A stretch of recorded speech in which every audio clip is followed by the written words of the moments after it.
qu'on a envie de vous entendre aussi, François Ruffin, député écologiste et social de la Somme.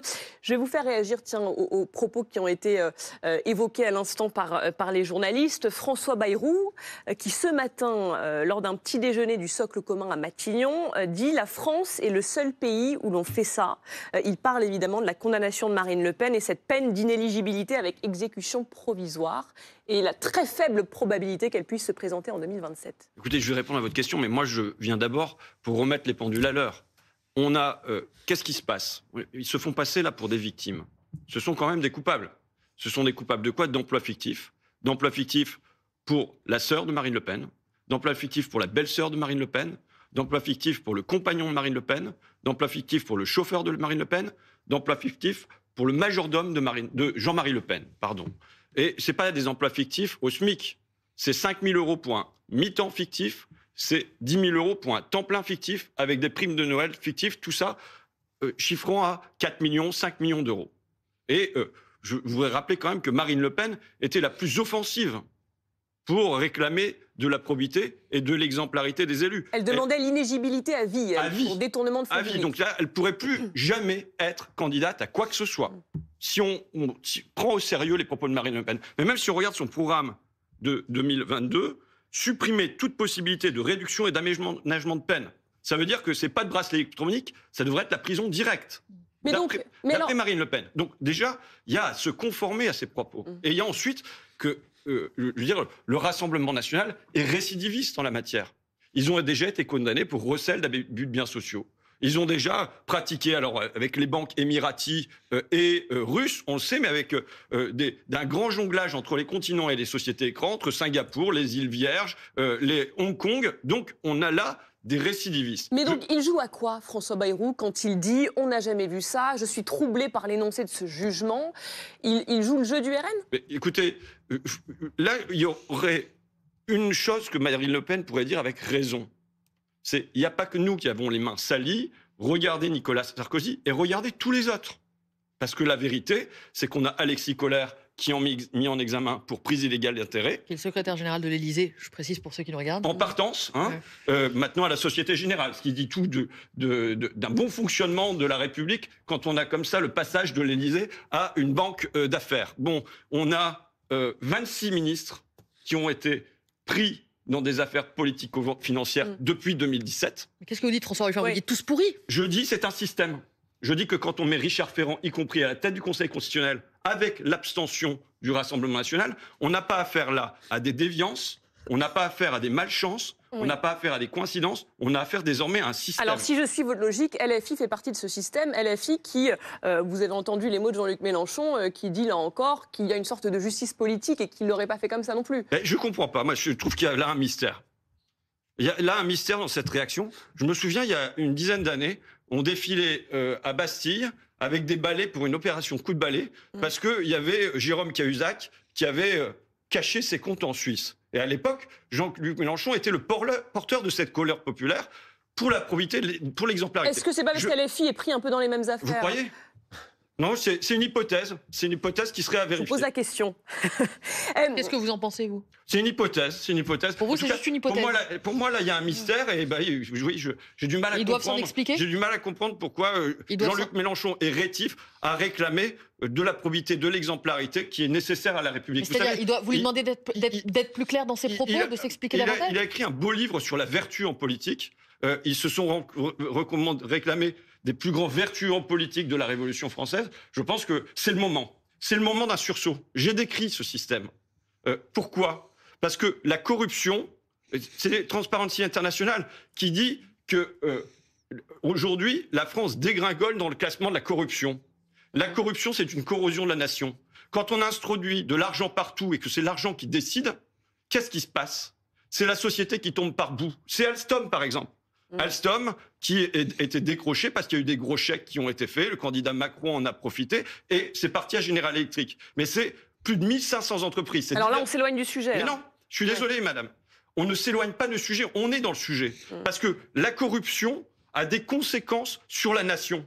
La corruption, c'est le laisser-faire des pans entiers de la nation qui s'en vont, c'est laisser faire des cadeaux aux plus privilégiés de ce pays, parce qu'ils ont, par exemple, droit d'entrer dans les ministères ou à l'Élysée. Vous savez, il faudrait une grande loi aujourd'hui de séparation de l'argent et de l'État. Il faudrait qu'on puisse savoir, quand il y a des lobbies, quand il y a des grandes fortunes qui entrent à l'Élysée ou qu'elles entrent dans les ministères, il faudrait qu'il y ait un registre public. Aurore Malval, vous aviez une question à poser. Oui, justement, lorsque vous dites je ne comprends pas pourquoi Jean-Luc Mélenchon a cette position, est-ce que vous ne pensez pas quand même que ça peut poser un problème qu'il y ait pour une peine une impossibilité de recours ? Parce que c'est ce qui se passe avec la question de l'exécution provisoire, et aussi que ce soit finalement des juges qui apprécient un contexte politique, qui produisent une analyse politique pour décider de disqualifier un candidat à l'élection présidentielle. Écoute, sur l'inéligibilité immédiate et sur l'exécution provisoire, je le dis, que Marine Le Pen soit condamnée, c'est pleinement justifié. Elle n'est pas innocente. Ça n'est pas un dérapage de la bureaucratie bruxelloise. Vous dites ça pour bien préciser. On considère que quelqu'un est définitivement condamné quand il y a eu appel et quand il a épuisé toutes les voies de recours. Écoutez, en tout Elle cas, est coupable. Vous avez, vous journalistes, toutes les preuves. Vous avez, vous les journalistes, toutes les preuves depuis des années.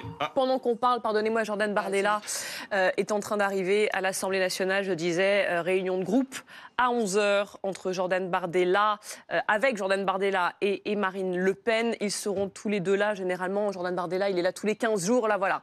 Évidemment, aujourd'hui, c'est un jour particulier et il assistera à cette réunion de groupe avec Marine Le Pen. Il y aura un point presse en début. Néla, on va le suivre à 11h. Une prise de parole traditionnelle qui sera peut-être ouverte aux caméras. Petite précision, Jordan Bardella, il est là dans le programme initial. Il devait être à Strasbourg puisqu'il y a une session du Parlement européen. Tout a été annulé, évidemment, hier suite au jugement. Mais jusqu'au dimanche, il assurait qu'il serait à Strasbourg, signe qu'il ne s'attendait, lui aussi, ou lui non plus, pas vraiment à cette décision. Est-ce que vous êtes mal à l'aise, François Ruffin, avec l'idée qu'il y ait quand même 13 millions d'électeurs qui ne puissent potentiellement pas voter pour leur candidate en 2027 ? Je le dis, j'aurais voulu voir Marine Le Pen condamnée parce qu'il n'y a aucune raison pour son innocence à l'intérieur. Maintenant, j'aurais souhaité qu'elle soit derrière battue par les électeurs et non pas par une décision de justice. Maintenant, c'est la loi. C'est la loi et celle qui a le plus réclamé que la loi soit dure et qu'elle soit pleinement appliquée, c'est Marine Le Pen. Tel prix qu'il croyait prendre. C'est pas moi qui ai eu ces propos sur la sainteté qu'il faudrait en politique. C'est elle. Donc, à un moment, elle est prise au jeu qu'elle joue. Bon, voilà. Vous espérez quand même qu'il puisse y avoir un jugement en appel pour qu'elle puisse se présenter je souhaite qu'elle puisse avoir un droit comme tout citoyen français. Mais vous savez, moi, j'ai vu quand même, quand on se fait flasher, il y a une exécution provisoire, on paye son amende sans faire appel et des machins et tout ça. Quand moi, j'ai vu, quand j'étais au tribunal, une mère de famille passer au tribunal, avoir une peine de prison pour avoir volé du jambon. Là, c'est pour des millions. Quand les ouvriers luttent dans les usines, que derrière, ils sont poursuivis, il n'y a pas de...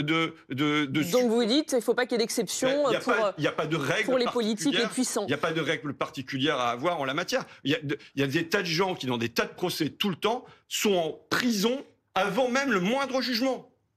Ben oui, ça s'appelle de la préventive. François Ruffin, on sait, ça fait assez peu de doute que vous serez candidat à la présidentielle de 2027. C'est bien que vous l'annonciez pour moi, mais... Alors attendez, je reprends vos termes. Bien sûr, c'est de l'ordre de l'évidence. 2027 est une carte qui est sur la table. C'est de l'ordre de l'évidence de se préparer pour ça. Mais quand j'aurai à faire ma déclaration de candidature, je vois que je serai bienvenu sur votre plateau. Donc, vous serez bienvenu. Le jour n'est pas venu. Donc vous ne le confirmez pas? Non, je confirme que je me prépare. Oui, je confirme qu'il faut rallumer la lumière à gauche et qu'on fait un meeting ce soir à Montreuil pour ça. Bon, très bien. Est-ce que ça rebat pas un petit peu les cartes ? Tout ce qui est en train de se passer. Peut-être que vous serez face finalement à Jordan Bardella et pas Marine Le Pen. Ça va changer votre stratégie? Comment vous allez faire face à ça? Franchement, vous savez, j'établis... Alors j'ai lu le livre de Jordan Bardella parce que j'avais bien compris que c'était le plan B. Donc voilà, on se prépare aussi face à Jordan Bardella. Mais la question n'est pas ça. La question, c'est comment on fait pour que ce qu'on a réussi le 9 juin dernier à gauche, avec un grand moment où quand on a dit Front Populaire, ça cassait les barrières entre les partis, on a réussi à faire une force unie. Comment on reproduit ce moment aujourd'hui? Parce que sinon, vous savez que ça soit Jordan Bardella ou Marine Le Pen, si jamais il y a une candidature du Parti communiste, une candidature du Parti socialiste, une candidature des écologistes et une candidature des insoumis, à la fin, c'est pas nous qui allons gagner. D'accord? Donc là, il y a pour moi deux conditions. Il y a l'unité de la gauche, d'une part, et il y a deuxièmement l'unité du pays. C'est-à-dire, il faut parler à tout le pays. Il faut parler à tout le pays pour le rassembler et pas pour le diviser ou pour le déchirer. L'unité de la gauche qui va être compliquée à mettre en place d'ici 2 ans quand même, Pierre Jacquemin. Justement, on arrive quasiment à la date anniversaire à laquelle il y a eu la première dissolution. Possiblement, une autre dissolution pourrait être programmée pour septembre. Est-ce que vous la redoutez, cette probable dissolution? Parce qu'on voit que la gauche n'est pas franchement très unie. Est-ce que c'est possible de repartir sous les couleurs du NFP pour une éventuelle prochaine législative? Écoutez, M. Jacquemin, on ne va pas se lancer dans des hypothèses sur qu'est-ce que le président de la République... On ne sait jamais ce qui peut lui passer par la tête. Bon, Marine Le Pen, je ne suis pas... Et il faut s'y préparer quand même. Je ne suis pas sûr qu'elle soit en appétit d'avoir une dissolution, Marine Le Pen, parce que là, elle est inéligible. Donc peut-être que le comportement du Rassemblement national... Je parle de vous, en fait, je parle de la gauche. D'accord, mais je vous dis, moi, ce qui m'intéresse aujourd'hui, c'est pas de parler à la petite politique comme ça. C'est de demander qu'est-ce qu'on dit aux Français aujourd'hui. Moi, je veux une France qui protège, je veux une France qui partage. Parce que le problème, quand on décrit la corruption là, c'est que ça a tué les protections que nous possédions. Vous voyez, le pays a perdu ses protections. Le pays n'est plus protégé par ses dirigeants. Au contraire, depuis 40 ans, il est livré à la finance. Mais regardez, c'est tous les jours. Mais c'est vrai, François Ruffin, vous êtes dans une circonscription qui est quand même très gangrénée par le Rassemblement national, l'extrême droite. Vous avez battu l'extrême droite lors de la dernière élection législative. J'imagine que si une législative devait arriver, vous devez vous préparer quand même. On ne s'improvise pas du jour au lendemain d'une campagne. Surtout D'un mot, s'il vous plaît. Je ne me prépare pas en faisant de la petite politique. Je me prépare en disant ce qu'il faut au pays.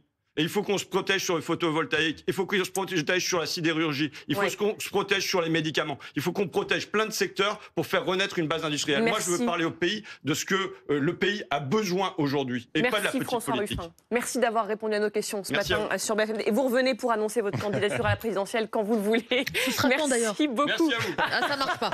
Allez,